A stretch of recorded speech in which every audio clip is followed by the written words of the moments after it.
30வது ஸ்லோகம். अपि चेत् सुदुराचारः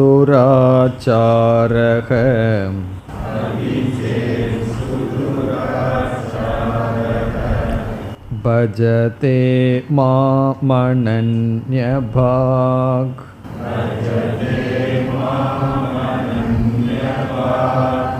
साधुरेव समन्तव्यः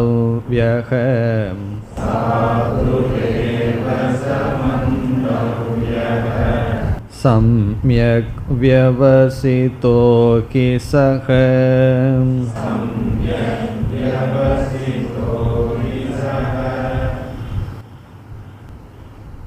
30வது ஸ்லோகத்திலிருந்து 34வது, அதாவது இந்த அத்தியாயம் முடியும் வரை பகவான் நிஷ்காம பக்தியினுடைய மகிமையையும் நிஷ்காம பக்தியினுடைய பலனையும் கூறி வருகின்றார். இந்த 30வது ஸ்லோகத்தில் ஒருவன் எப்படிப்பட்ட பாவத்தை செய்திருந்த போதிலும், அவன் எப்படிப்பட்ட பாவியாக இருந்திருந்தாலும் நிஷ்காமமான பக்தியை மேற்கொண்டால் அவனை சாது என்றுதான் கருதப்பட வேண்டும். ஆகவே அவன் உத்தமன் ஆகின்றான் என்று இங்கு பகவான் நிஷ்காம பக்தியினுடைய பெருமையை கூறுகின்றார்.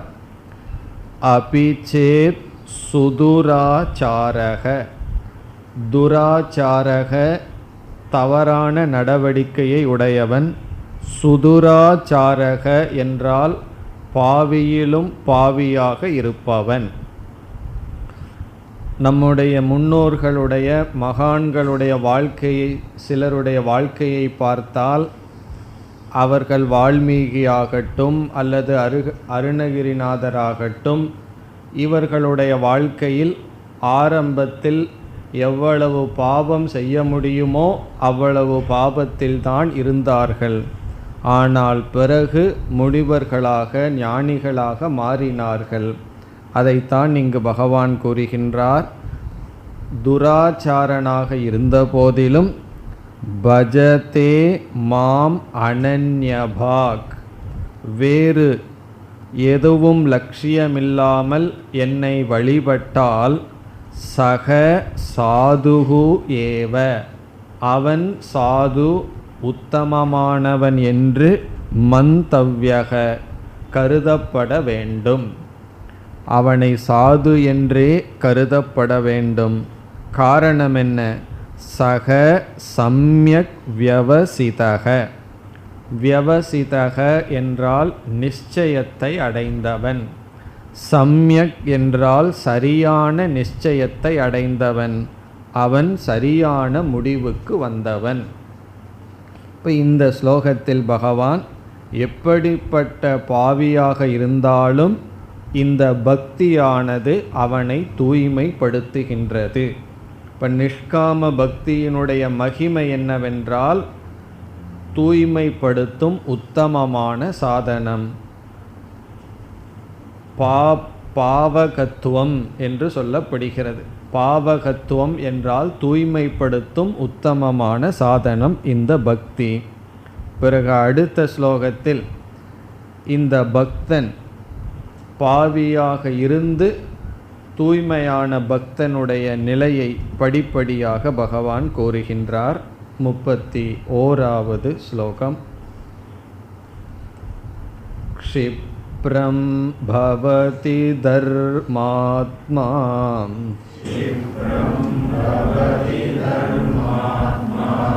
சஸ்வச்சாந்திம் நிகச்சதி.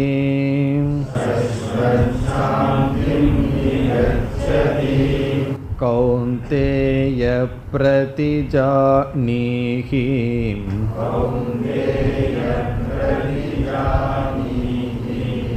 ந மே பக்த பிரணஷ்யதி.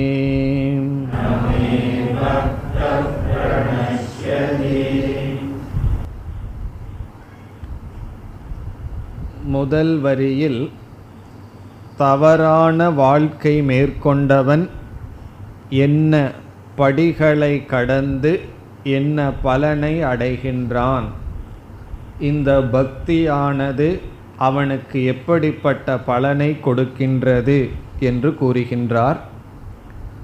இரண்டாவது வரியில் பக்தர்களுக்கு பகவான் ஒரு உறுதிமொழி கொடுக்கின்றார். உறுதிமொழி என்றால் பிராமிஸ். ஒரு உறுதிமொழி பக்தர்களுக்கு பகவான் இரண்டாவது வரியில் கொடுக்கின்றார். முதல் வரியை பார்த்தால்,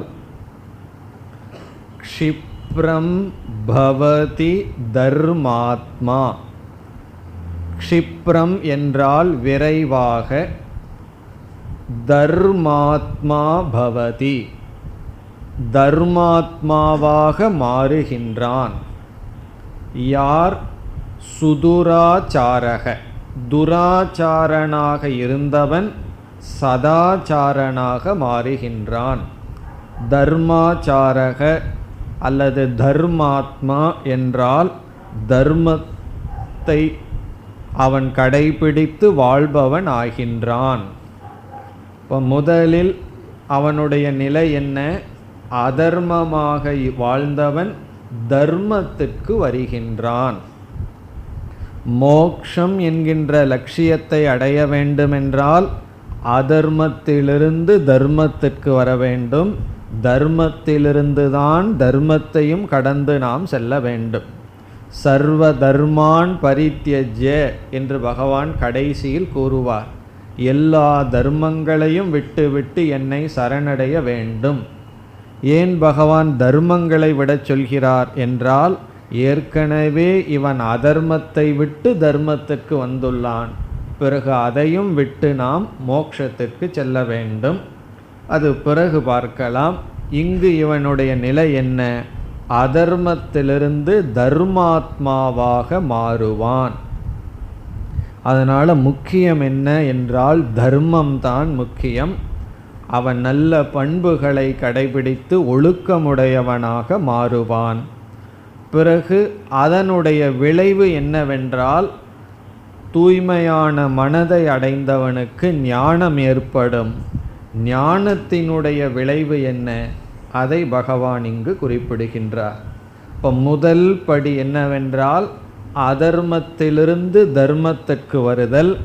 தர்மத்திற்கு வந்தவன் மன தூய்மையை அடைந்து ஞானத்தை அடைவான். ஞானத்தினுடைய பலன், ஈஸ்வர பிராப்தியினுடைய பலன் இங்கு பகவான் கூறுகின்றார்.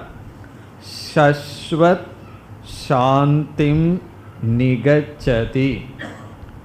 நிகச்சதி என்றால் அடைகின்றான். சாந்தி என்றால் அமைதி. சஸ்வத் என்றால் நிலையான, என்றும் உள்ள, பூர்ணமான. சஸ்வத் சாந்தி என்றால் நிலையான, நம்மை விட்டு சென்று விடாத ஒரு மன நிறைவை அடைவான். இப்போ மோக்ஷங்கிறதுக்கு நம்ம பல சமயங்களில் என்ன இலக்கணம் பார்த்துள்ளோம்? சஸ்வத் சாந்தி, மனதில் அமைதியை நிலைப்படுத்துவதுதான் மோக்ஷம். நம்ம வாழ்க்கையில் எல்லாத்தையும் அடைஞ்சிட்டோம். சிலர் சொல்லுவார்கள் எல்லாம் இருக்குது மன அமைதியை தவிர என்று சொல்வார்கள். ஒருவன் சொல்கிறான் என்னிடத்தில் ஒன்றும் கிடையாது, மன அமைதி இருக்கின்றதுங்கிறான். வாழ்க்கையில் யார் அடைந்தவர்கள் என்றால் மன நிறைவை அடைந்தவன், வாழ்க்கையில் அனைத்தையும் அடைந்தவன். அனைத்தும் இருக்கிறது, மனநிறைவு இல்லை என்றால் அவன் எதையும் அடைந்தும் அடைந்தவன் அல்ல. இந்த மேலான லட்சியத்தை இவன் அடைகின்றான். யாராய் இருந்தவன்? சுதுராச்சாரனாக இருந்தவன் தர்மாத்மாவாக மாறி தர்மத்தினுடைய பலனாக ஞானத்தை அடைந்து, ஞானத்தினுடைய பலன் சாந்தி. இப்போ வேதாந்தத்தில் என்ன படி? அதர்மம் டு தர்மம். அதர்மத்திலிருந்து தர்மத்திற்கு வருவோம். அதர்மத்தில் இருந்தோமே என்ற துயரமோ குற்ற உணர்வோ அவசியமில்லை. ஆனால் அதர்மத்திலிருந்து தர்மத்திற்கு பயணம், தர்மத்திலிருந்து ஞானத்திற்கு பயணம், ஞானத்தினுடைய பலன் சஸ்வத் சாந்தி. இங்கு ஏன் பகவான் சஸ்வத் என்ற வார்த்தையை குறிப்பிட்டுள்ளார் என்றால், லௌகிகத்திலேயும் அவ்வப்பொழுது மன அமைதி இன்பம் கிடைக்கின்றது. ஆனால் அது காலத்திற்கு உட்பட்டதாக இருக்கிறது. ஒரு பொருள் மீது ஆசைப்படுகின்றோம், அந்த பொருளை அடைந்தவுடன் மனதில் அமைதியும் ஆனந்தமும் வருகின்றது. இந்த ஆனந்தம் அந்த பொருளை சார்ந்து இருக்கின்றது. பிறகு இங்கு சொல்லப்படுகின்ற ஆனந்தம் எந்த பொருளையும் சாராமல் அறிவை சார்ந்து இருக்கின்றது, ஈஸ்வரனை சார்ந்து உள்ளது. ஆகவே சஸ்வத் சாந்திம் நிகச்சதி. இவ்விதம் இந்த முதல் வரியில் பகவான் பாவியாக இருப்பவனை முக்தனாக ஆக்குவது இந்த பக்தி என்று கூறி பக்தியினுடைய பெருமையை கூறினார். இனி இரண்டாவது வரிக்கு வருகின்றோம். நிஷ்காம பக்தர்களுக்கு பகவான் ஒரு உறுதிமொழி கொடுக்கின்றார். மிக முக்கியமான பகுதி இது. கௌந்தேய, ஹே அர்ஜுனா, பிரதிஜானீஹி. அர்ஜுனனை பார்த்து சொல்றார், பிரதிஜானீஹி என்றால் நீ இதை எடுத்துரைப்பாயாக. நாலு பேரிடம் சென்று இதை கூறு என்று பொருள். பிரதிஜானீகின எடுத்து சொல், டிக்ளேர் பண்ணு அப்படின்னு அர்த்தம். பறைசாற்று அப்படின்னு சொல்லுவார்கள். சில விஷயம் நமக்கு தெரிஞ்சதுன்னா நம்ம என்ன சொல்கிறோம், எல்லாரிடமும் போய் சொல்வோம் அல்லவா? அப்படி போய் நான் சொல்கின்ற இந்த வச்சனத்தை பறைசாற்றுவாயாக. பிரதிஜானீகின எடுத்து சொல், அதாவது நடு கிரவுண்டில் போய் நின்றுட்டு கத்தி சொல் அப்படின்னு அர்த்தம். எல்லாத்துக்கும் கேட்கறது போல சொல். என்ன சொல்லணுமாம்? நமே பக்த பிரணஷ்யதி. மே என்றால் என்னுடைய, பக்தக என்றால் பக்தன், ந பிரணஷ்யதி அழிவதில்லை. என்னுடைய பக்தன் அழிவதில்லை என்ற என்னுடைய வார்த்தையை நீ எடுத்துரைப்பாயாக. இதனுடைய அர்த்தம் என்னன்னு சொன்னால், இந்த வார்த்தைக்கு அவ்வளவு முக்கியத்துவம் இருக்குதுன்னு பகவான் சொல்ல விரும்புகிறார். இல்லைன்னா ஏன் இப்படியெல்லாம் அர்ஜுனனை பார்த்து போய் எடுத்து சொல்லுன்னெல்லாம் சொல்லணும். மே பக்தக, என்னுடைய பக்தன், ந பிரணஷ்யதி நாசத்தை அடைய மாட்டான். இதுதான் பகவான் கொடுக்கின்ற உறுதிமொழி. என்னுடைய பக்தன் நாசத்தை அடைய மாட்டான். ஏன் பகவான் இவ்விதம் கூறுகின்றார்? இதனுடைய தாத்பரியம் என்ன என்றால், இங்கு பகவான் என்பவர் தர்ம ரூபமாக இருப்பவர். பகவானுடைய பக்தன் நாசமடைவதில்லை என்றால், பலர் கோயிலுக்கு செல்கிறார்கள், பூஜை செய்கிறார்கள், ஆனால் நாசமடைவதை பார்க்கிறோமே என்றால், அவர்கள் எப்படி பூஜை செய்கிறார்கள்னு பார்த்தா தர்மத்தை தியாகம் செய்து பூஜை செய்கிறார்கள். பகவானுடைய கோயிலுக்குள்ளே போய் அங்கேயும் என்ன செய்கிறார்கள்? லஞ்சம் கொடுத்து பகவானுடைய தரிசனத்தை பார்த்துட்டு பெருமையாக சொல்கிறார்கள், நான் இவ்வளோ பணத்தை கொடுத்துட்டு சீக்கிரம் காரியத்தை முடிச்சிட்டேன்னு சொல்கிறார்கள்.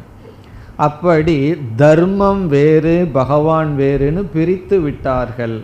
இந்த இடத்துல என்ன நாம் புரிந்து கொள்ள வேண்டும்? தர்மரூபக பகவான், தர்மரூபமாக இருக்கின்ற பகவான் என்றால் என்ன? தர்மத்தை பின்பற்றுபவன். தர்மம் சர அப்படின்னு பகவான் சொல்லியிருக்கார். சத்தியம் வதன்னு பகவான் சொல்லி இருக்கின்றார். அந்த பகவானுடைய வார்த்தையை பின்பற்றுபவன், பகவானுடைய சொல்லை இவன் முழுமையாக எடுத்து கொண்டிருப்பவன் தான் பகவானுடைய பக்தன். இப்போ என்னுடைய சிஷ்யன் ஒருவர் என்னிடம் சொன்னார், நான் ஆம் நீங்கள் என்னுடைய சிஷ்யன்னு சொல்கின்றேன். எப்பொழுது நான் என்ன சொல்கின்றேனோ அதை முழுமையாக நம்பி அப்படியே செயல்பட்டால் அவரை நான் என்ன சொல்வேன்? ஆம், இவர் என்னுடைய சிஷ்யன். இதனுடைய அர்த்தம் என்னன்னா, ஒருவருடைய பக்தன் சிஷ்யன்னு சொன்னா அவருடைய வார்த்தையை மதிப்பவன் தான் பக்தன் அல்லது சிஷ்யன். அதே போல நான் பகவானுடைய பக்தன்னு சொன்னா, பகவானுக்கு பூஜை செய்வது மட்டும் பகவானுடைய பக்தி ஆகாது, அது பக்தியினுடைய வெளிப்பாடு. பகவானுடைய சொல்லை நம்புதல், பகவானுடைய சொற்படி இருத்தல், அவன்தான் பகவானுடைய பக்தன். இங்கு தர்மாத்மாவாக மாறுவான்னு பகவானே சொன்னார். ஆகவே தர்மத்தை பின்பற்றுபவன் பகவானுடைய பக்தன். அப்படிப்பட்ட பக்தன் ந பிரணஷ்யதி, நாசத்தை அடைய மாட்டான், வீழ்ச்சியை அடைய மாட்டான். இங்கு நாசம் என்ற சொல்லுக்கு என்ன பொருள்? இப்போ பகவானுடைய பக்தனுக்கு உடலில் எந்த நோயும் வராது, தலைவலி வராது, அல்லது வயிற்று வலி வராதுன்னு அர்த்தமா? என்ன சொல்லிட்டார்? என்னுடைய பக்தன் நாசமடைய மாட்டான்னு சொல்லிட்டாரே என்றால், பிறகு நாயன்மார்கள் கதையை பார்த்தா என்ன தெரியுது? அவங்களுக்கு தான் நம்மையை விட அதிக வேதனைகளெல்லாம் வந்திருக்கே, இப்போ அவர்களுக்கும் கஷ்டம் வந்திருக்கே என்றால், இந்த நாசங்கிற சொல்லுக்கு அர்த்தமும் கவனமாக நாம் இங்கு உணர வேண்டும். நாசம் என்றால் மனதில் அடைகின்ற மேன்மையிலிருந்து வீழ்ச்சி அடைய மாட்டான், அவனுடைய மன வளர்ச்சியிலிருந்து வீழ்ச்சி அடைய மாட்டான். ஸ்பிரிச்சுவல் growth இங்கு பகவான் சொல்றார், மெட்டீரியல் கெயினை இங்கு பகவான் சொல்லவில்லை. நம்ம பொருள் விஷயத்திலேயோ ஏதோ ஒரு விஷயத்தில் எதையாவது இழக்கலாம், அந்த கேரண்டி பகவான் இங்கு கொடுக்கல. காரணம் என்ன? ஏற்கனவே கொடுத்துட்டார். யோக க்ஷேமம் வகாம்யகம், அங்கே என்ன கேரண்டி கொடுத்தார்? என்னை நாடி வருபவர்களுக்கு தேவையான பொருளை நான் வழங்குகின்றேன், அவர்களுடைய வாழ்க்கைக்கு தேவையான பொருளை நான் கொடுக்கின்றேன், பிறகு பாதுகாக்கிற வேலையும் நானே செய்கிறேன்னு சொல்கிறார். அது பொருள்கள் விஷயத்தில் அங்கே சொன்னார். ஏன் பகவான் பாதுகாக்க வேண்டும், பாதுகாக்கிறேன்னு சொன்னார் என்றால், ஒரு பொருளை பாதுகாக்க வேண்டுமென்றால் க்ஷத்ரிய தர்மத்தை நாம் பின்பற்ற வேண்டும். பகவானை அடைய வந்தவன் அவன் சந்நியாச தர்மத்தை பின்பற்றுகிறான். ஆகவே பகவான் நான் க்ஷத்ரிய தர்மத்தை பின்பற்றி உன்னை பாதுகாக்கிறேன்னு சொல்லிவிட்டார். பிறகு இங்கு எந்த நாசத்தை பற்றி பேசுகிறார் என்றால், ஒவ்வொரு சாதகனுக்கும் இந்த வாழ்க்கையில் வெற்றி அடைய முடியாமல் தோல்வி அடைந்து விடுமோ என்ற பயம் இருக்கும். இந்த கீதை படிக்கணும்னு இவ்வளோ கஷ்டப்பட்டு வர்றோம், அது புரியுமான்னு ஒரு பயம் இருக்கும். புரிஞ்சாலும் கூட நம்மளுடைய குணம் மாறுமான்னு ஒரு பயம். இவ்விதம் இந்த ஆன்மீக வாழ்க்கைக்குள் வந்தால் நம்முடைய குணம் மாறி தர்மத்தில் நிலைக்க முடியுமா, ஞானத்தில் நிலைக்க முடியுமா என்ற ஒரு பயம் இருக்கும். அந்த பயத்தை இங்கு பகவான் நீக்குகின்றார். நமே பக்த பிரணஷ்யதி, நீ என்னுடைய பக்தனாக இருந்தால் கண்டிப்பாக உன்னுடைய முயற்சியில் அல்லது உன்னுடைய மேன்மையில் சிறுமை வந்துவிடும் என்ற பயம் வேண்டாம். இது என்னுடைய உறுதிமொழி, நான் கொடுக்கின்ற வாக்கு என்பது பொருள். இப்போ நாசம் என்பது எதை குறிக்கின்றது? நம்முடைய ஆன்மீக வாழ்க்கையில் நம்முடைய மனதினுடைய முன்னேற்றத்தில் இருந்து வீழ்ச்சியை என்னுடைய பக்தன் அடைய மாட்டான். ஆனால் எப்படிப்பட்ட பக்தன்கிறதையும் சரியாக புரிந்து கொள்ள வேண்டும். நம்ம லோக்கல் பீப்புளுக்கு ஏதாவது பொருளை கொடுத்து காரியத்தை சாதிக்கிறது போல அதே புத்தியை சிலர் பகவானிடமும் பயன்படுத்துவார்கள். நான் உனக்கு இந்த பூஜை பண்ணுறேன், இவ்வளவு தேங்காய் உடைக்கிறேன், இதை பண்ணு, எனக்கு இதை காப்பாற்றுன்னு சொல்வார்கள். அந்த பக்தர்களை பற்றி அந்த நாசத்தை பற்றியெல்லாம் இங்கு பேசவில்லை. காரணம் என்ன? துராச்சாரத்திலிருந்து தர்மாச்சாரனாகி ஞானியாகின்றான்கிற கான்டெக்ஸ்டில் இங்கு பகவான் என்னுடைய பக்தன் நாசம் அடைவதில்லை என்றால் இதனுடைய பொருள், என்னுடைய பக்தன் தன்னுடைய பக்தி மார்க்கத்திலிருந்தும் ஞான மார்க்கத்திலிருந்தும் வீழ்ச்சி அடைய மாட்டான். பிறகு இவ்விதம் பகவான் சொல்வதில் இனி ஒரு கருத்தும் இருக்கின்றது. நமக்கு இங்கு நம்பிக்கை மிக மிக அவசியம். காரணம் என்னவென்றால், தர்மத்தை நாம் பின்பற்றினால் வீழ்ச்சியடைய மாட்டோம் என்று நம்பிக்கை நமக்கு மிக மிக தேவை. இந்த நம்பிக்கை பலருக்கு இருப்பதில்லை. மேலோட்டமாக உலகத்தை பார்க்கும் பொழுது அதர்மம் செய்பவர்கள் சில இன்பத்தை சுகங்களை அனுபவிக்கிறார்கள். அதை மட்டும் கண்ணில் பார்த்து நமக்கு தர்மத்தில் நம்பிக்கை வருவதில்லை. நேர்மையாகவும் உண்மையாகவும் இருந்தால் எப்படி இந்த வாழ்க்கை வாழ்வதுன்னு சொல்லி தர்மத்திலேயே நம்பிக்கை வருவதில்லை. இந்த இடத்தில் பகவான் நமக்கு நம்பிக்கை ஊட்டுகின்றார். இப்போ இந்த வார்த்தையை பகவான் சொல்வதனுடைய தாற்பயம், மனதில் இருக்கின்ற பயத்தை நீக்குகின்றார். நான் வீழ்ச்சியடைந்து விடுவேனோ என்ற பயம் வேண்டாம். பிறகு தர்மத்தில் நம்பிக்கை தேவை. இந்த இரண்டையும் இந்த சொற்களினால் பகவான் நமக்கு கொடுக்கின்றார். இப்போ நமே பக்த பிரணஷ்யதி, எப்பொழுதெல்லாம் நமக்கு மனசில் சோர்வும் ஒரு விதமான அச்சமும் அல்லது நம்பிக்கையின்மையும் வருகின்றதோ, அப்போ எந்த சொல் நம்மைய காப்பாற்றணும்? இந்த சொல் மனதிற்குள்ள ஒலிக்கணும். முழு கீதையை மனப்பாடம் பண்ணுறதுங்கிறது கஷ்டம். அங்கங்கே சில சொற்களையாவது மனதில் வைத்து கொள்ள வேண்டும். அதில் வச்சுக்க வேண்டிய சொல் என்னன்னா, நமே பக்த பிரணஷ்யதி, என்னுடைய பக்தன் வீழ்ச்சி அடைய மாட்டான், நாசத்தை அடைய மாட்டான். இது பகவான் பக்தர்களுக்கு கொடுக்கின்ற உறுதிமொழி. இதையே நான் நம்பலைன்னா அப்புறம் என்ன செய்கிறது? அடுத்த ஜென்மத்தில் பார்த்துக்கலான்னு விட்டு விட வேண்டித்தது. இப்போ பகவான் தர்மத்தை நம்புறதுக்கு பயமாக இருக்குன்னா சரி, பகவானுடைய வார்த்தையை நம்புனா அதையும் நான் நம்ப முடியவில்லை சொன்னால் என்ன செய்வதுன்னா, அந்த நம்பிக்கை நமக்கு வர வேண்டும். அந்த நம்பிக்கையினுடைய பலன் சஸ்வத் சாந்திம் நிகச்சதி.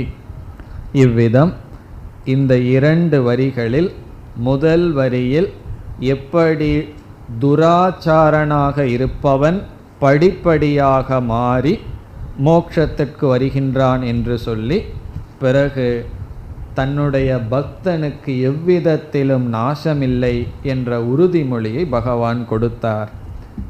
அடுத்த ஸ்லோகம். மாம் ஹி பார்த்தவ்யபாஸ்ருத்ய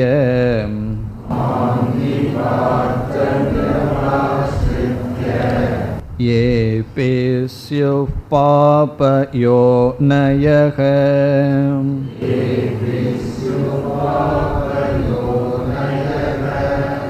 ஸ்த்ரியோ வைஷ்யாஸ்ததா சூத்ராः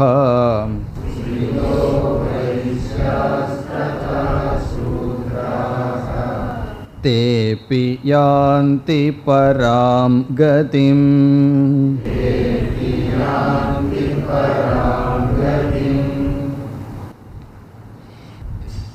இந்த ஸ்லோகத்தில் பகவான் மோக்ஷத்திற்கு யாருக்கு தகுதி என்று சொல்கிறார்.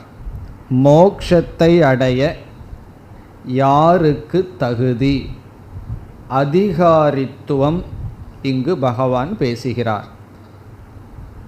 நிலையான அமைதி என்கின்ற மோட்சத்தை அடைய யாருக்கு தகுதி, தகுதியை பற்றி இங்கு பேசுகிறார். கர்மகாண்டத்தில் சிலவிதமான சாதனைகளை மேற்கொண்டு அந்த சாதனைகளினுடைய பலனை அடைய வேண்டுமென்றால் கர்மகாண்டத்தில் சில தகுதிகள் சொல்லப்பட்டிருக்கிறது. ஒரு யாகத்தை ஒருவன் செய்ய வேண்டுமென்றால் அந்த யாகத்தை செய்வதற்கு சில தகுதிகள் சொல்லப்பட்டிருக்கிறது. இந்த தகுதியுடையவன்தான் இந்த யாகத்தை மேற்கொண்டு அதனுடைய பலனை அடைய வேண்டும். உதாரணமாக, சொர்க்கத்துக்கு செல்ல வேண்டும் என்ற ஆசை ஒருவனுக்கு இருந்தால் அவன் சில யாகத்தை செய்ய வேண்டும். அந்த யாகத்தை செய்வதற்கு முதல் தகுதி என்னவென்றால் அர்த்தி என்று சொல்வது. அர்த்தி என்றால் அந்த யாகத்தினுடைய பலனில் இவனுக்கு விருப்பம் இருக்க வேண்டும். ஒரு யாகம் சொல்லப்பட்டிருக்கிறது, அந்த யாகத்தினுடைய பலனிலேயே விருப்பமில்லை என்றால் அவன் அந்த யாகத்தை செய்ய அருகதை இல்லை. புத்திரகாம இஷ்டின்னு ஒரு யாகம் இருக்கு, புத்திரன் வேணும்னு சொல்லி ஒரு யாகம். அதுக்கு யாருக்கு தகுதி என்றால் குஷேலருக்கு தகுதி இருக்குமோன்னா கண்டிப்பாக அவருக்கு தகுதி இருக்காது. காரணம் என்னன்னா அவருக்கு அர்த்தித்துவம் கிடையாது. புத்திரன் வேணும் அப்படிங்கிற ஆசை அவருக்கு கிடையாது. காரணம் என்ன, 27ஓ 28ஓ ஏற்கனவே அவருக்கு இருக்கிறது. இப்போ அர்த்தித்துவம்ங்கிறது ஒரு குவாலிஃபிகேஷன். இரண்டாவது தக்ஷத்துவம் என்று சொல்வார்கள். தக்ஷத்துவம் என்றால் தகுதிகள். உனக்கு வெறும் ஆசையுமிட்டு இருந்தால் போதாது, சில தகுதிகளும் இருக்க வேண்டும்னு சொல்லப்படுகிறது. அப்படி விதவிதமான தகுதிகள் பேசப்படும். அந்த தகுதிகளில் வயது ஒரு நியமமாக இருக்கும். ஆசிரமம் தகுதியை நிர்ணயிக்கும். ஆசிரமம்னா பிரம்மச்சரிய ஆசிரமம், கிரகஸ்தன், வானப்பிரஸ்தன், சந்நியாசின். பிரம்மச்சாரி தான் இந்த யாகத்தை பண்ணணும்னு சில நியமங்கள், கிரகஸ்தர்கள் தான் பண்ணணும்னு சிலது இருக்குது, வானப்பிரஸ்தன் தான் சிலது பண்ணணும்னு இருக்கு. பிறகு அடுத்ததாக உடலில் எந்த சில குறைகள் இருக்கக்கூடாதுன்னு சில நியமங்கள் இருக்கும். பிறகு ஜாதி நியமமும் இருக்கும். பிராமணன்தான் இந்த யாகத்தை பண்ணணும், க்ஷத்திரியன்தான் இந்த யாகத்தை பண்ணணும், அதே போல வைஷ்யன் என்றெல்லாம் சில நியமங்கள் இருக்கின்றது. இவ்விதம் ஜாதி, பிறகு வயது, ஆசிரமம், ஆசை இவைகளெல்லாம் கூறப்பட்டிருக்கிறது. பிறகு ஆண் பெண்கிற பேதம் இருக்குது, ஆண்கள் தான் இந்த யாகத்தை செய்யணும் என்றெல்லாம். இவ்விதமான நியமங்களெல்லாம் கர்மகாண்டத்தில் அதிகமாக பேசப்பட்டிருக்கிறது. இப்பொழுது அந்த வாசனையுடன் ஒருவன் வேதாந்தத்துக்கு வருகின்றான். கர்மகாண்ட வாசனையுடன் வரும்பொழுது இந்த வேதாந்தத்தை ஒருவன் பின்பற்றி அதனால் மோக்ஷம் என்ற பலனை அடைய ஒருவன் விரும்பினால் அப்பொழுது நமக்கு சந்தேகம் வரலாம், யாருக்கு தக்ஷத்துவம் இருக்கின்றது? அர்த்தித்துவம் என்ன? முதல்ல மோட்சத்தை அடையணுங்கிற ஆசை இருக்கணும். இந்த லௌகிக சுகமெல்லாம் எனக்கு வேண்டான்னு வைராகியத்தை அடைந்து பிறகு என்ன ஆசை வர வேண்டும்? மோட்சத்தை அடையணுங்கிற அர்த்தித்துவம் இருக்கணும். அர்த்தித்துவம் இருந்துவிட்டால் இங்கு தக்ஷத்துவம் என்னங்கிறது கேள்வி. மோட்சத்தை அடையணும்னு ஒரு மனிதனுக்கு ஆசை இருக்கின்றது. அவனுக்கு என்ன தகுதி என்றால் வேதாந்தத்தில் சொல்லப்படுகிறது சாதன சதுஷ்டய சம்பத்திகி. இதுதான் தகுதியாக சொல்லப்பட்டுள்ளது. சாதன சதுஷ்டயம்னா ஞாபகம் இருக்குமோ? விவேகம், வைராகியம், சமதமம்னு சில சாதனைகள், முமுக்ஷுத்துவம் என்பதுதான் சாதனையாக, தகுதியாக, அதிகாரித்துவமாக சொல்லப்பட்டிருக்கிறது. பிறகு கர்மகாண்டத்தில் என்னென்ன தகுதிகள் சொல்லப்பட்டதோ அவைகள் அனைத்தும் வேதாந்தத்தில் இல்லை. அதனால தான் பிரம்மசூத்திரம் முதலிய நூல்களிலெல்லாம் மிக கடினப்பட்டு வேதம் வேதாந்தம் என்ற பிரிவை நாம் நிலைநாட்டுகின்றோம். ஆரம்ப சூத்திரமே பிரம்மசூத்திரமே என்னன்னு சொன்னால், கர்மகாண்டத்தினால அடைய முடியாத காரணத்தினால புதிய ஞானகாண்டம் துவங்கப்பட்டு விசாரம் செய்யப்படுகிறதுன்னு சொல்லி, பிறகு கேள்விகள் என்னன்னா, எதற்கு வேதாந்தம்னு தனி சாஸ்திரமாக கொள்ள வேண்டும்? கர்மகாண்டத்திலேயே வேதாந்தத்தை சேர்த்தலாமே என்றால், பிறகு வியாசாச்சாரியார் சொல்லுவார், கர்மகாண்டத்துக்கு அதிகாரி வேறு, ஞானகாண்டத்துக்கு அதிகாரி வேறு. கர்மகாண்டத்தில் விஷயம் வேறு, ஞானகாண்டத்தில் விஷயம் வேறு. கர்மகாண்டத்தில் கிடைக்கிற பலன் வேறு, ஞானகாண்டத்தில் கிடைக்கிற பலன் வேறுன்னு சாஸ்திரமே இந்த கருத்தின் அடிப்படையில் பிரிக்கப்படுகிறது. ஆனாலும் கர்மகாண்டத்தில் இருக்கும்போது சில வாசனைகள் உள்ளே போயிருக்கும். என்ன வாசனை என்றால், பிராமண ஜாதியில் பிறந்திருந்தால் தான் அதிகாரித்துவம் இருக்கா, அல்லது பெண்களாக பிறந்திருந்தால் எனக்கு மோட்சத்துக்கு அதிகாரம் இருக்கா இல்லையான்னு சில சந்தேகங்கள் வரலாம். அதை பகவான் இங்கு தெளிவுபடுத்துகின்றார். நிஷ்காம பக்தி என்ற சாதனைகளில் ஈடுபட்டு மோக்ஷம் என்று ஒன்றை அடைய அவன் பிராமண க்ஷத்திரியன் எந்த ஜாதியிலும் இருக்கலாம். அதாவது ஜாதி நியமம் இல்லை. இந்த ஜாதியில் பிறந்திருக்கணுங்கிற நியமம் ஞானகாண்டத்தில் இல்லை, கர்மகாண்டத்தில் இருக்கலாம். அது இருக்கிறது சரியா தப்பாங்கிறத பற்றி இப்போ நம்ம விசாரம் செய்ய போவதில்லை. சரி, கர்மகாண்டத்தில் ஜாதி நியமத்தை நான் ஏற்றுக்கொள்ளவில்லைன்னா அதை பற்றி இங்கு பேச வேண்டாம். அது இருக்கலாம், இல்லாமல் போகலாம். நாம் இருக்கிற இடம் என்னன்னா இப்போ கர்மகாண்டம் அல்ல, ஞான காண்டத்தில் இருக்கோம், மோக்ஷங்கிற பலனில் இருக்கின்றோம். அந்த நிலையில் பகவான் இங்கு சொல்கின்றார், அவன் எப்படிப்பட்ட ஜாதியில் இருந்தாலும் அல்லது ஆணாக இருந்தாலும் பெண்ணாக இருந்தாலும் எந்த வயதில் இருந்தாலும் அதெல்லாம் அதிகாரித்துவத்தை தகுதியை நிர்ணயிப்பதில்லை என்று பகவான் இங்கு கூறுகின்றார். ஆகவே ஜாதி, வயது, ஆசிரமம், ஆண் பெண் என்கின்ற பேதம் இவைகளெல்லாம் மோட்சத்தை அடைவதற்கான தகுதிகள் அல்ல. பிறகு என்ன தகுதி என்றால், இந்த தகுதியெல்லாம் ஒரு தகுதி அல்ல. தகுதிங்கிறது இரண்டு தகுதிகள் தான் தேவை. அதைத்தான் பகவான் இங்கு கூறுகின்றார். முதல் வரியில் மாம்ஹி பார்த்த வியபாஸ்ருத்ய, பார்த்த ஹே அர்ஜுனா, மாம் வியபாஸ்ருத்ய என்னை சார்ந்திருந்து, மாம் வியபாஸ்ருத்யன என்னை சார்ந்து, என் மீது பக்தி செலுத்தி என்னையே ஆதாரமாக கொண்டு, ஏ அபிஸ்யுகு எவர்கள் இருக்கிறார்களோ, ஏ எவர்கள், எவர்கள்னு பகவான் இப்பொழுது சொல்லிக்கொண்டு வருகிறார். மாம் வியபாஸ்ருத்ய என்னையே சார்ந்திருந்து, இந்த என்னை சார்ந்திருந்துங்கிற பகுதியில் பகவான் எந்த பொருளையோ யாகங்களையோ கர்மத்தையோ சாராமல் என் மீது உள்ள பக்தியையே மூலமாக கொண்டு எவர்கள் சொல்லி எங்கெல்லாம் நமக்கு சந்தேகம் வருமோ அந்த சில சொற்களை கூறி அவர்களும் மோட்சத்தை அடைவார்கள் என்று சொல்கிறார்.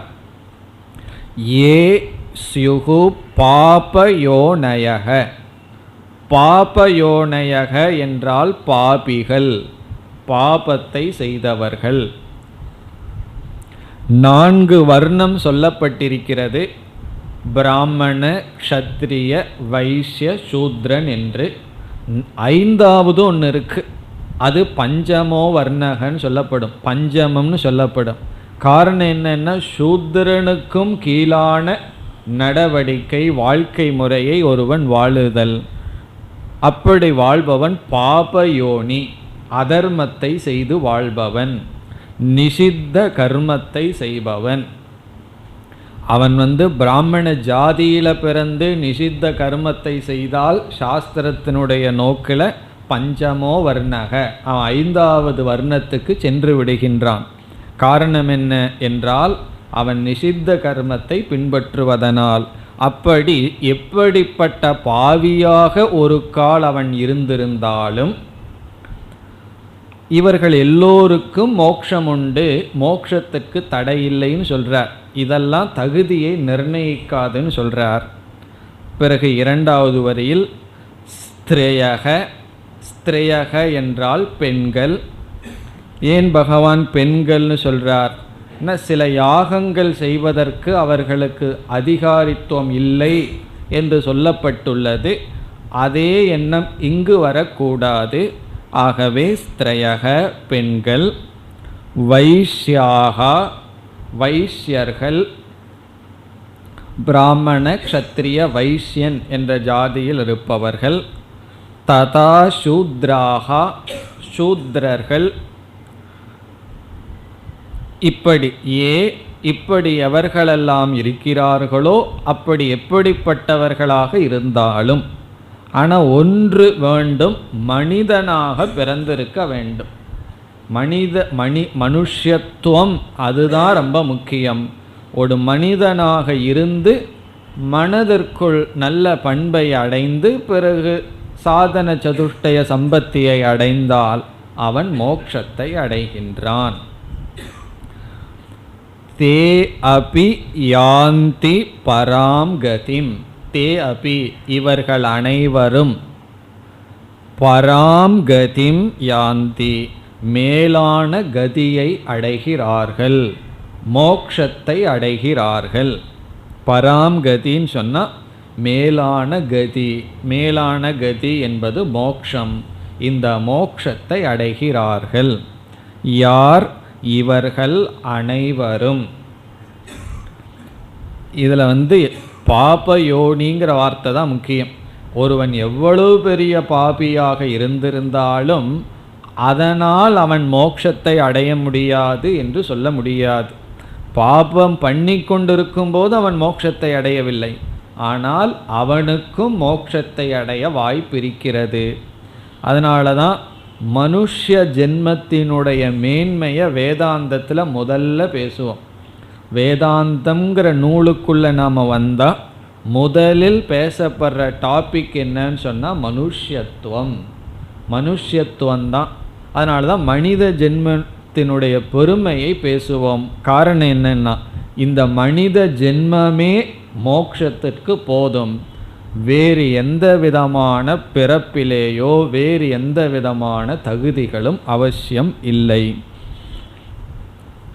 இவ்விதம் இங்கு மோட்சத்திற்கு தகுதி மனித ஜென்மம், பிறகு சாதன சதுஷ்டய சம்பத்தி தான் என்று பகவான் கூறினார். இனி அடுத்த ஸ்லோகம். கிம் புனர் பிராமணா புண்ணியாக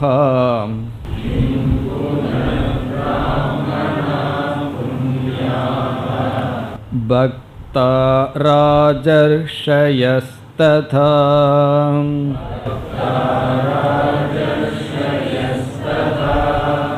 அநித்யமசுகம் லோகம்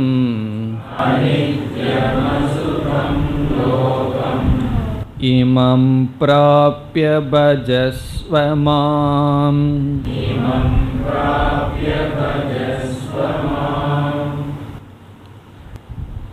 முதல் வரியில் மீண்டும் தகுதியை பற்றி பேசுகின்ற கருத்தையே பகவான் தொடர்கின்றார்.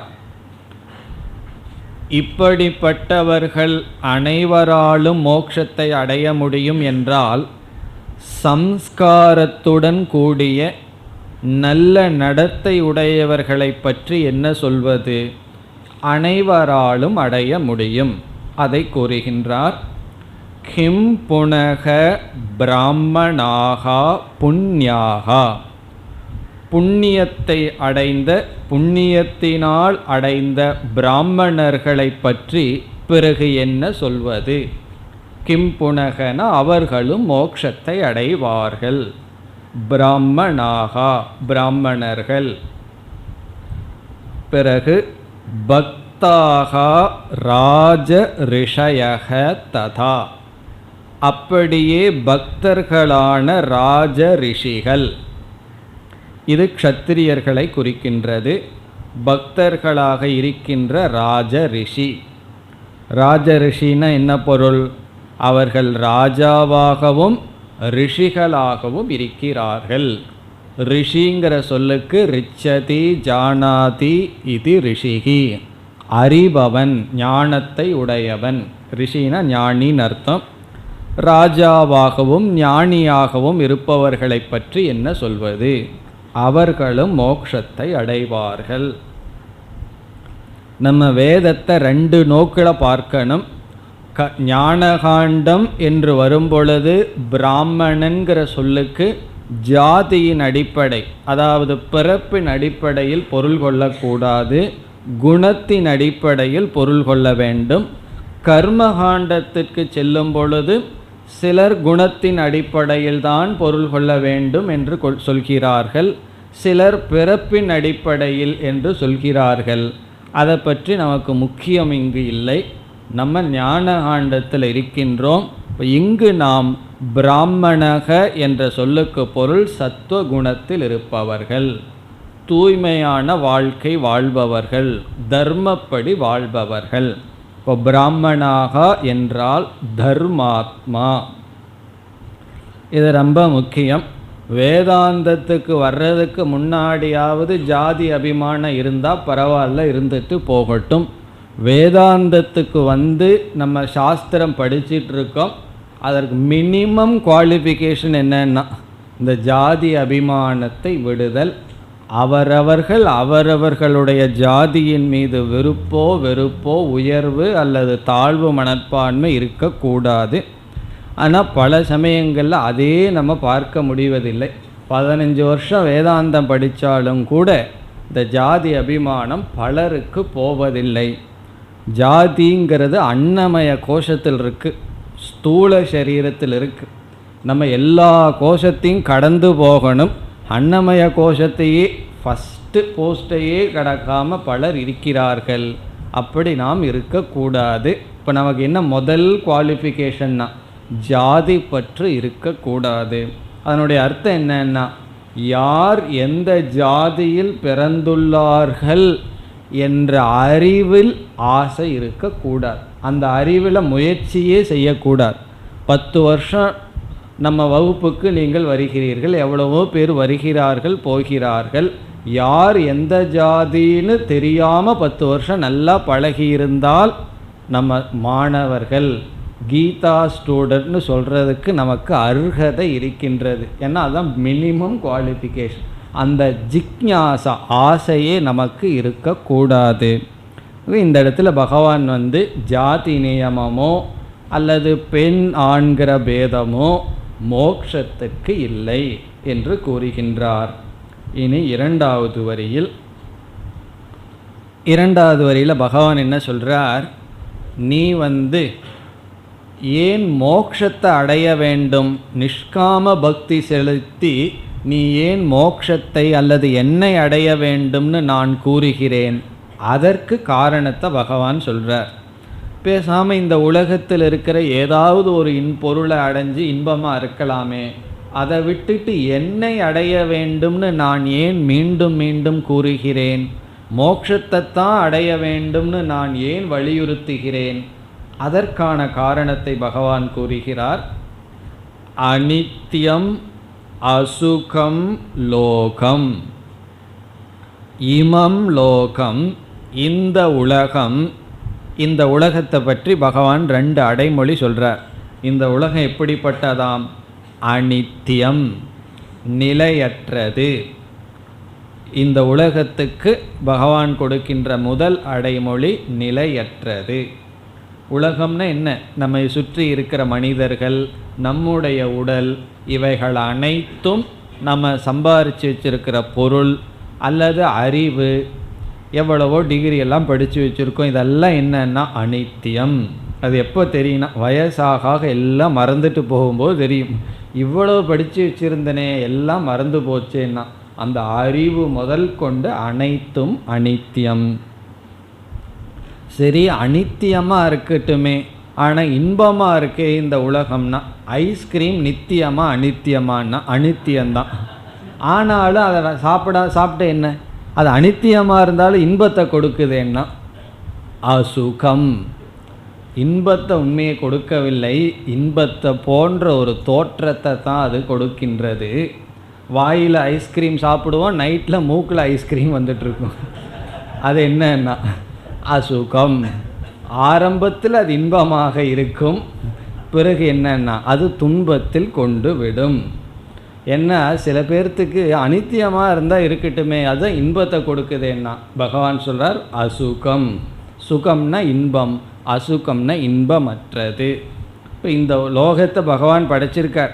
அதாவது பகவானுடைய சீக்ரெட்டை சொல்லி கொடுக்குறார். நான் எப்படிப்பட்ட உலகத்தை படைச்சிருக்கேன்? நிலையற்ற உலகத்தை படைச்சிருக்கேன், சுகமில்லாத உலகத்தை தான் நான் படைச்சிருக்கேன். ஆகவே நீ என்ன செய்யணும்னா இமம் பிராப்பிய பஜஸ்வமாம். பிராப்பியன்னா அடைந்து, இப்படிப்பட்ட உலகத்தை நீ அடைந்த காரணத்தினால் மாம் பஜஸ்வ, என்னை நாடுவாயாக, என்னை வழிபடுவாயாக. மாம்ன என்னை, பஜஸ்வன வழிபடு, என்னை நாடு, என்னை தேடு. இப்போ என்ன நீ ஏன் அடையணும்? நீ அடைஞ்சிருக்கிறது நிலையற்ற சுகமற்ற உலகம்.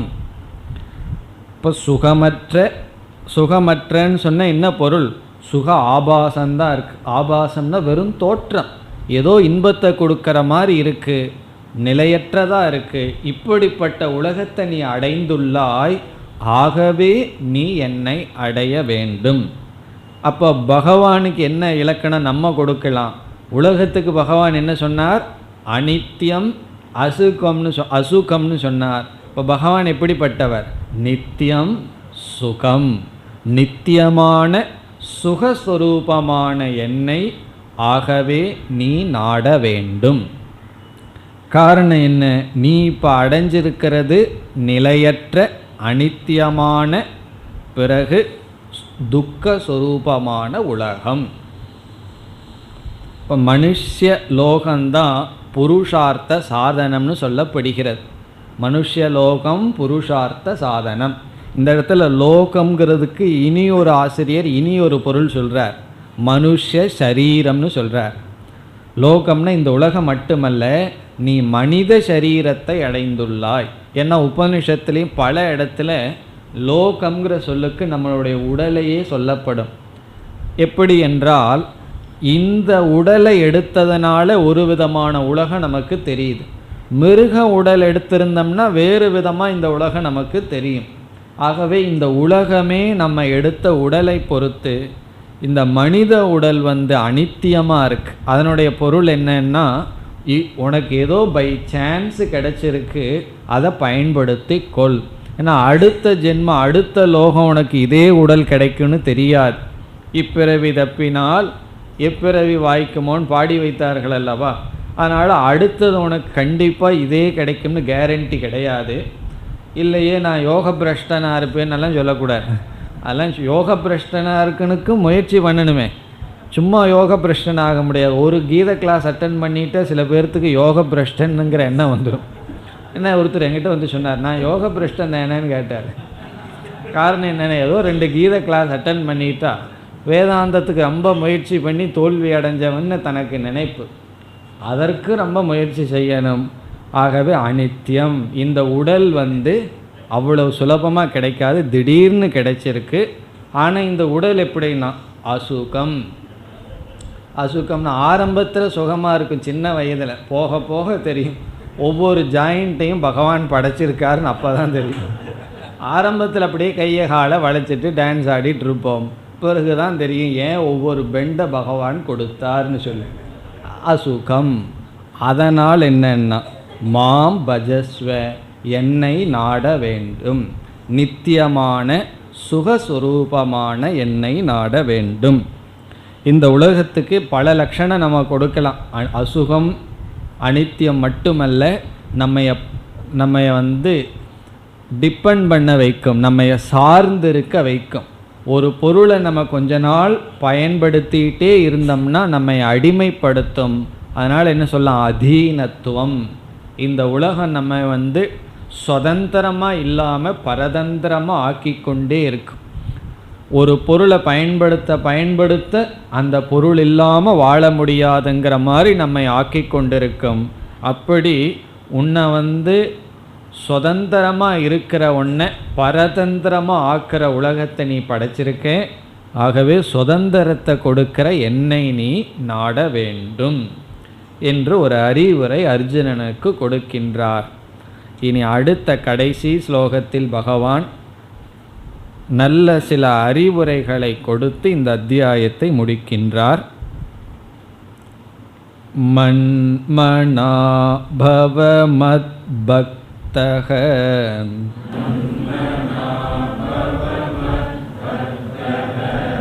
மத்யாஜி மாம் நமஸ்குரு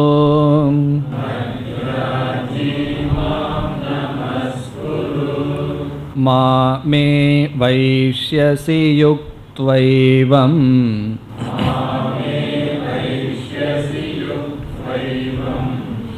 ஆத்மானம் மத்பராயணஹ.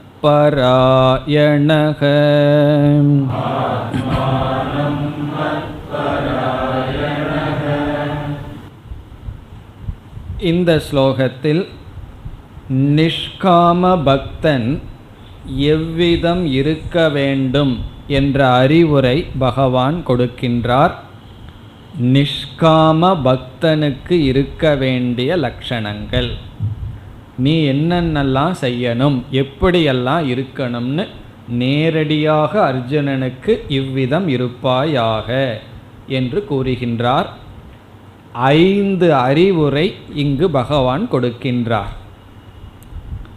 5 அட்வைஸ், 5 உபதேசம் பகவான் செய்கின்றார். ஒவ்வொன்றாக எடுத்துக்கொள்வோம். முதலில் கடைசி சொல்லை எடுத்துக்கொள்வோம். அதை முதல் அறிவுரையாக எடுத்துக்கொள்வோம். மத் பராயணக. எங்கிருக்கு கடைசி சொல்? மத் பராயணக. பிறகு ஒரு சொல்ல சேர்த்திக்கணும், பவ. துவம் மத் பராயணக பவ. பவன இருப்பாயாக, நீ அவ்விதம் இரு. முதல் அட்வைஸ் என்ன? மத் பராயணக. இதனுடைய பொருள், என்னை வாழ்க்கையில் லட்சியமாக கொண்டவனாக இரு. மத் பராயணக, என்னை வாழ்க்கையினுடைய லட்சியமாக கொண்டிரு. உன்னுடைய அறிவு என்னையே வாழ்க்கையின் இலக்காக கொண்டிருக்கட்டும். மீதி அனைத்து என்னன்னா லட்சியமல்ல, சாதனை. இப்போ நானே சாத்தியமாக இருப்பேனாக. பராயணம்னு சொன்னால் மேலான கோல், குறிக்கோள். மத் பராயணகனா என்னை குறிக்கோளாக கொண்டிரு. சாத்திய நிச்சயம். இது சாத்திய நிச்சயம்னா ஈஸ்வரனை அடையிறது தான் வாழ்க்கையில் குறிக்கோள். மீதி அனைத்தும் அந்த குறிக்கோளுக்கு பயன்படுகின்ற சாதனை.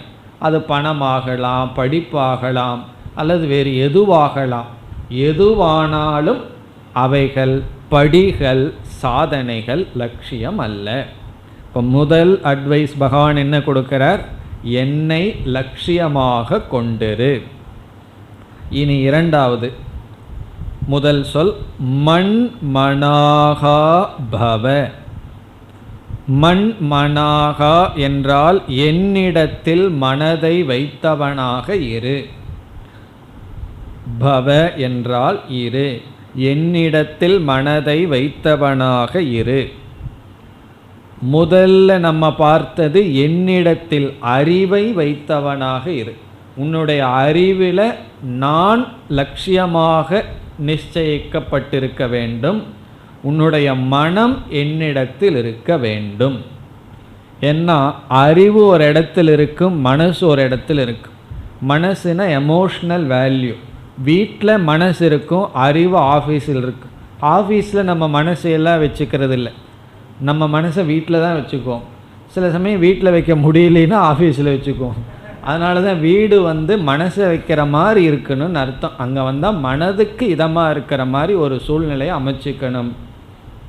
இப்போ மன்மனாகனா மனதையும் என்னிடத்தில் வை. இது சமதமாதிகளை குறிக்கின்றது. உன்னுடைய மனம் என்னிடத்தில் இருக்க வேண்டும். இனி அடுத்தது மத் பக்தக. மத் பக்தக என்றால் என் மீது என்னுடைய பக்தனாக இரு, ஈஸ்வர பக்தனாக இரு.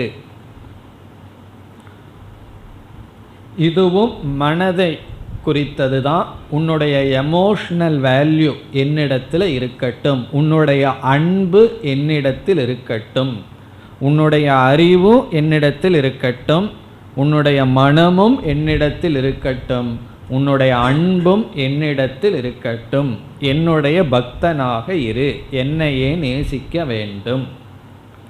இது மூன்றாவது. நான்காவது மத்யாஜி. மத்யாஜி என்றால் எனக்காக அனைத்து செயலையும் செய்வாயாக, அனைத்து யாகங்களையும் எனக்காகவே செய்ய வேண்டும். யாஜனம் என்றால் யாகம் செய்வது, மத்யாஜினா எனக்காகவே உன்னுடைய கடமைகளை செய். இது கர்மயோகத்தை குறிக்கின்றது. உன்னுடைய அனைத்து செயலும் எனக்காகவே இருக்கட்டும். அப்போ என்ன சொல்லிட்டார்? உன்னுடைய அறிவு என்னை நோக்கி இருக்கட்டும், உன்னுடைய மனசும் என்னிடத்தில் இருக்கட்டும், உன்னுடைய அன்பு என்னிடத்தில் தான் இருக்கணும், நீ என்ன செய்தாலும் எனக்காகத்தான் செய்யணும். எவ்வளோ சுயநலமாக இருக்கார் பகவான், எல்லாம் எனக்காகத்தான். உன்னுடைய அறிவு, மனசு, செயல் எல்லாம் எனக்கு எனக்குன்னு சொல்லிகிட்டு இருக்கார். ஆனால் பகவானுடைய மமகாரம் அவ்வளவு பெருசு, பகவானுடைய அகங்காரமும் அவ்வளவு பெருசு. காரணம் என்ன? அவர் ஒருத்தர் தான் இருக்கார், எல்லாம் அவருடையது. ஆகவே எல்லாம் எனக்காகவே நீ செய்ய வேண்டும். சரி, யாரை போய் நமஸ்காரம் பண்ணுறதுன்னா மாம் நமஸ்குரு, என்னையே நமஸ்கரிக்க வேண்டும். இது ஐந்தாவது. இது எதை குறிக்கின்றதுன்னா என்னை சரணடைய வேண்டும், என்னையே சரணடைய வேண்டும். இப்போ என்னை சரணடைவாயாக, எனக்காக அனைத்து செயலையும் செய்வாயாக, என்னிடத்தில் பக்தி செலுத்துவாயாக, என்னிடத்தில் மனதை வை, என்னையே குறியாக கொள்ள வேண்டும். இப்படி 5 அட்வைஸ் பகவான் கொடுக்குறார். இதில் நம்ம எவ்வளோ வச்சுருக்கோம்? போய் வீட்டில் போய் பார்த்துக்குவோம். இந்த 5ல் ஏதாவது கொஞ்சம் கொஞ்சமாவது பகவான்கிட்ட இருக்கான்னு பார்த்துக்கணும். பார்த்து கொஞ்சம் கொஞ்சமாக முயற்சி செய்யணும். சரி, இப்படியெல்லாம் இருந்தால் என்ன பலன்? பகவான் கடைசியாக இப்படி இருந்தால் என்ன பிரயோஜனத்தை அடைவான் ஒரு பக்தன் என்று சொல்லி முடிக்கின்றார். மாம் ஏவ ஏஷ்யசி யுக்துவா ஏவம். ஏவம் யுக்துவா, இவ்விதம் ஒருவன் இருந்தால், தன்னை பொருத்தி கொண்டால். ஏவம்னா இவ்விதம்.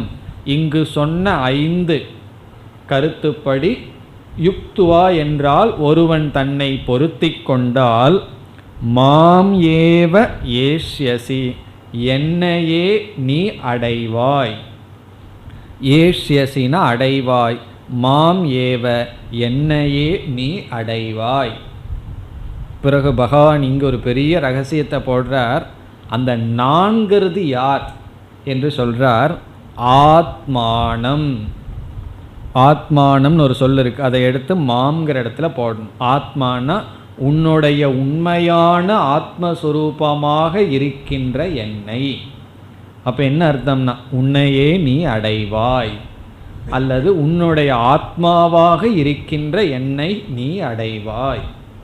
ஆத்மானம் மாம் ஏஷ்யசி. ஆத்மானம்னா ஜீவனுடைய உண்மையான சொரூபமாக இருக்கின்ற என்னை நீ அடைவாய். எப்பொழுதுனா எப்பொழுது இவ்விதம் நீ இருக்கின்றாயோ.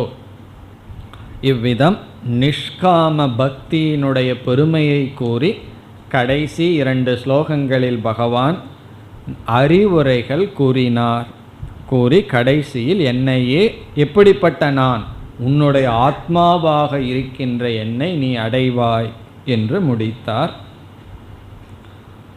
ஓம் தத்சத்.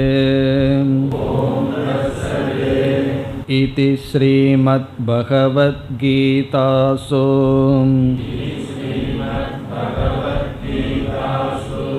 உபனிஷத்சு பிரம்ம வித்யாயாம்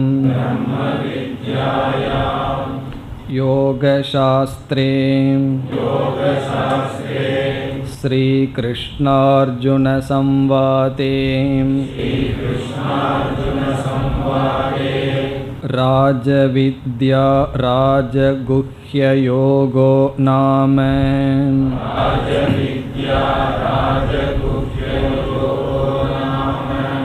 நவமோऽध्यायः.